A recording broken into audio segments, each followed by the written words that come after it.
Assalamualaikum warahmatullahi wabarakatuh. Saya Muhammad Naqib Salam bin Rusli, nombor matriks 062631 sebagai moderator anda pada hari ini. Assalamualaikum warahmatullahi wabarakatuh. Saya Muhammad Izan bin Khair Anwar, nombor matrik 064036 selaku panel pertama pada hari ini. Assalamualaikum warahmatullahi taala wabarakatuh. Saya Ahmad Aiman Hadi bin Benyamin, nombor matrik 065249 selaku panel kedua pada hari ini. Assalamualaikum warahmatullahi wabarakatuh. Saya Muhammad Aiman bin Muhammad Adnan, nombor matrik 064475 selaku panel ketiga pada hari ini. Assalamualaikum warahmatullahi wabarakatuh. Saya Muhammad Halif bin Syamsul Bahari, nombor matriks 063971 selaku panel keempat pada hari ini. Bismillahirrabbilalamin. Wassalatu wassalamu ala asyrafil anbiya'i wal mursalin Sayyidina wa maulana Muhammadin wa ala alihi wa sahbihi ajma'in, amma ba'du. Alhamdulillah, Alhamdulillah, Alhamdulillah. Bersyukur kita kepada Allah Subhanahu wa ta'ala di atas segala limpah nikmat kurniaan yang tidak terhingga, yang telah mengumpulkan kita pada hari yang penuh keberkatan ini, iaitu pada program forum yang berkaitan tajwid Al-Quran. InsyaAllah forum kita pada hari ini akan membincangkan dan akan membahaskan secara jelas berkaitan mad far'i disebabkan sukun. Apabila kita menyebut berkaitan mad far'i, tentu ramai yang akan bertanya, mad far'i itu apa dia? Apakah itu mad far'i? Baik, mad far'i ini bermaksud mad yang telah berkembang lebih daripada ukuran mad asli disebabkan adanya huruf hamzah ataupun tanda sukun selepas huruf mad, maka bacaannya lebih panjang daripada mad asli. Boleh kita katakan mad far'i ini ialah mad asli, akan tetapi selepas huruf mad tersebut terdapat tanda hamzah ataupun tanda sukun yang menyebabkan bacaan iaitu harakat mad asli tersebut daripada 2 harakat berubah menjadi lebih, iaitu 2 harakat, 4 harakat ataupun 6 harakat. Berbalik kepada topik forum kita pada hari ini, iaitu mad far'i disebabkan sukun. Mad far'i disebabkan sukun ini terdapat banyak contoh-contoh dan pembahagian-pembahagian dia. Antaranya ialah yang pertama sekali ialah mad arid li sukun. Mad arid li sukun. Mad arid li sukun ini boleh kita katakan ia bermaksud mad yang mendatang kerana apa? Kerana adanya sukun. Disebabkan terdapat tanda sukun yang mendatang pada huruf akhir kalimah, kerana menghentikan bacaan padanya dan sebelumnya terdapat salah satu huruf mad atau huruf lin, maka ia harus dibaca 6, 4 atau 2 harakat, di mana huruf akhir kalimah bukan daripada hamzah. Baik, boleh kita syarahkan, boleh kita terangkan maksud yang sebenar, maksud mad yang mendatang kerana sukun tu ialah apabila kita berhenti bacaan pada sesuatu kalimah yang mana huruf akhirnya berbaris, maka hendaklah ia dibaca tanda sukun, iaitu kita matikan dia. Inilah yang dinamakan sukun yang mendatang. Kerana apa? Kerana berhenti bacaan padanya. Jika bacaannya disambung, hilanglah tanda sukunnya. Maknanya apa? Kita ambil contoh daripada surah Al-Fatihah. Alhamdulillahirabbil alamin. Perkataan al-alamin tu pada asalnya mad asli.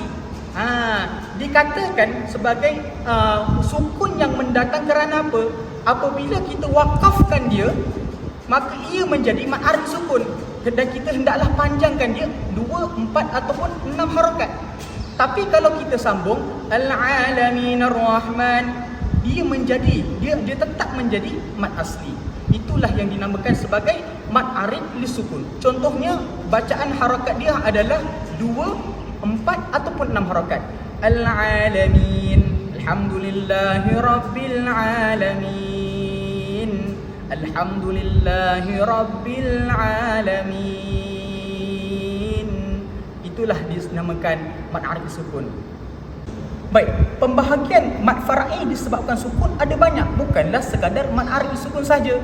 Akan tetapi contoh-contoh yang lain, pembahagian-pembahagian yang lain, insya-Allah saya akan persilakan panel-panel kita, iaitu terdapat 4 panel kita yang arif pada forum kita hari ini. Oleh itu saya menjemput panel kita yang pertama untuk memperjelaskan pembahagian mad far'i disebabkan sukun. Okey, bismillahirrahmanirrahim. Alhamdulillahirabbil alamin. Wassalatu wassalamu ala asyrafil mursalin wa ala alihi wa sahbihi ajma'in. InsyaAllah seterusnya saya akan membicarakan tentang mad far'i disebabkan sukun yang kedua, iaitu mad lin. Sebelum kita pergi lebih jauh, kita mesti tahu apa itu mad lin. Mad lin ni ia berlaku apabila sifat lin bertemu dengan sukun yang mendatang. Apakah itu sifat lin itu? Sifat lin adalah sifat yang lembut bacaannya. Ia berlaku apabila huruf waw atau ya yang sukun dan huruf sebelumnya berbaris fathah, iaitu berbaris atas. Seterusnya, apakah dia sukun yang mendatang itu? Kan tadi kita cakap sifat lin bertemu dengan sukun yang mendatang. Apa itu sukun yang mendatang? Sukun yang mendatang adalah sukun yang kita datangkan ketika waqaf, yang mana huruf akhir itu asalnya dia berbaris.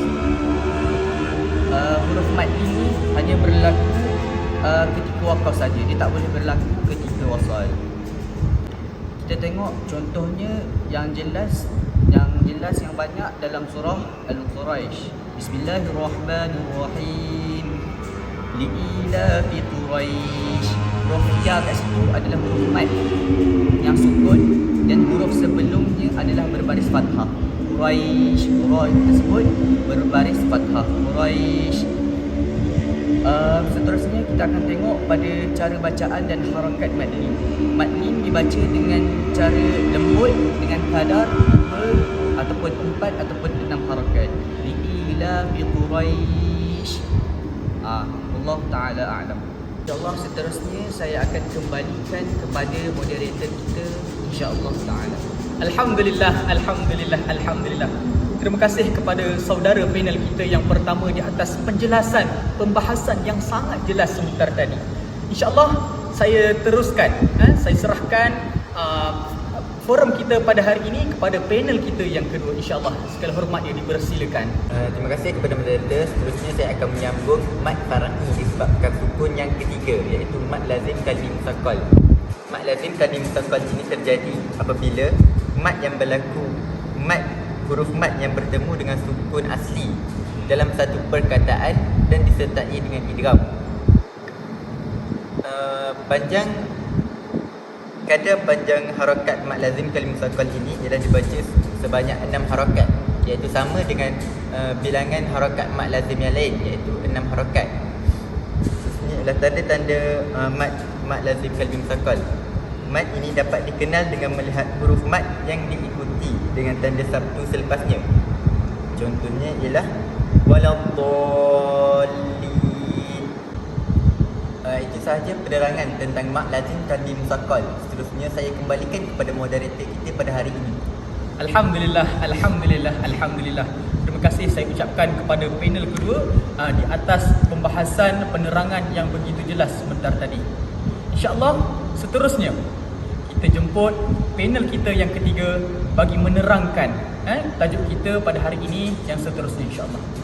Syukran tuan moderator. InsyaAllah saya cuba untuk santai hari ini. Okey, seterusnya saya akan sambung jenis yang keempat, iaitu mad lazim kalimi muhaffaf. Baiklah, saya akan terangkan dulu apa itu mad lazim kalimi muhaffaf, iaitu macam mana dia boleh berlaku.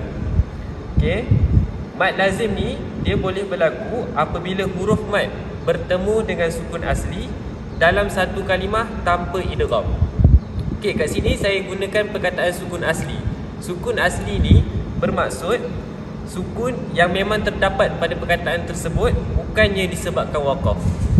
Contoh sukun disebabkan waqaf adalah ma'arif disukun seperti tuan moderator terangkan tadi, iaitu contoh yang diambil daripada surah Al-Fatihah.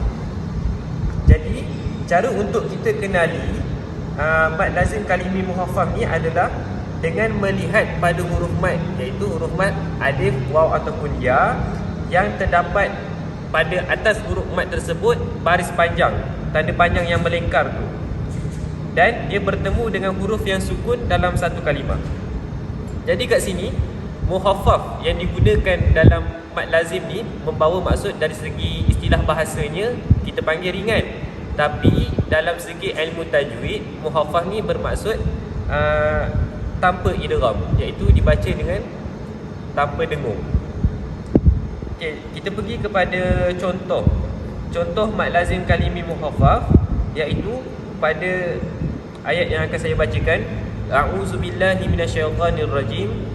Atsumma idza ma waqa'a amantum bih al-ana wa qad kuntum bihi tasta'jilun. Okey, jadi kat sini mat lazim kalimi muhaffaf pada ayat ini adalah pada perkataan al-ana. Okey, kita boleh lihat contoh yang kat sini yang dia bagi ni. Apabila huruf mat, iaitu huruf alif yang berada pada perkataan itu bertemu dengan huruf lam, dan huruf lam yang terdapat selepas huruf mat itu berbaris sukun dalam satu kalimah. Jadi itulah dipanggil sebagai mat lazim kalimi muhaffaf. Jadi macam mana kadar bacaan dia? Kadar bacaan dia kita baca dengan kadar 6 harakat tanpa idgham. Jadi itu saja penerangan daripada saya. Saya serahkan semula kepada tuan moderator. Alhamdulillah, Alhamdulillah, Alhamdulillah. Saya ucapkan terima kasih kepada panel kita yang ketiga. Masya Allah, sangat jelas perbahasan yang telah beliau ucapkan sebentar tadi. InsyaAllah bagi menyambung forum kita pada hari ini, InsyaAllah saya serahkan kepada panel kita yang terakhir bagi meneruskan forum kita pada hari ini, InsyaAllah. Saya dengan segala hormatnya saya persilakan. Terima kasih kepada moderator. Seterusnya saya akan menerangkan tentang mat lazim harfi. Bilakah mat lazim harfi berlaku? Mat lazim harfi berlaku apabila huruf mat bertemu dengan sukun asli dalam satu huruf. Mat lazim harfi pula terbahagi kepada dua bahagian, yakni mat lazim harfi musaqqal, bererti berat, iaitu terdapat hukum idgham pada kalimahnya. Seterusnya ialah mat lazim harfi mukhaffaf, yang ini bererti ringan, tiada hukum idgham. Seterusnya kadar bacaannya pula ialah 6 harakat setiap huruf mat. Huruf-huruf ringkas, yakni huruf muqatta'at yang terdapat di awal 29 surah hendaklah dibaca mengikut ejaannya dan dipelihara segala hukum tajwid yang terdapat dalamnya. Sebagai contoh, kalimah pada surah Al-A'raf ayat 1. A'udzubillahi minasyaitonirrajim. Alif lam mim sad. Cara bacaannya yang pertama ialah alif dibaca pendek tanpa sebarang mat. Yang kedua ialah lam adalah huruf mat lazim harfi musaqqal, dibaca 6 harakat dengan idgham dan dengung 2 harakat kerana hukum idgham mithlain, iaitu huruf mim sukun bertemu dengan huruf mim. Yang manakala yang ketiga pula ialah mim adalah huruf mat lazim harfi mukhaffaf, dibaca 6 harakat tanpa idgham kerana hukum izhar syafawi, iaitu huruf mim sukun bertemu huruf sad. Dan yang terakhir ialah huruf sad. Sad adalah huruf mat lazim harfi mukhaffaf, dibaca 6 harakat tanpa idgham dan diakhiri dengan qalqalah kubra kerana sifat huruf dal yang sukun. Sekian, terima kasih daripada saya. Seterusnya saya serahkan kepada moderator. Masya Allah, tabarakallah. Begitu jelas perbahasan daripada panel kita yang terakhir sebentar tadi. Dengan berakhirnya pembahasan daripada panel terakhir kita sebentar tadi, maka tamatlah sudah forum kita pada hari ini. Oleh itu saya ingin memohon maaf kepada semua seandainya kami semua melakukan sebarang silap ataupun kekhilafan. Semoga apa yang kita dapat pada hari ini memberi manfaat buat diri kita dan juga memberi manfaat kepada orang lain. Aqulu qawli hadha wa astaghfirullahal azim. Wassalamu alaikum warahmatullahi wabarakatuh.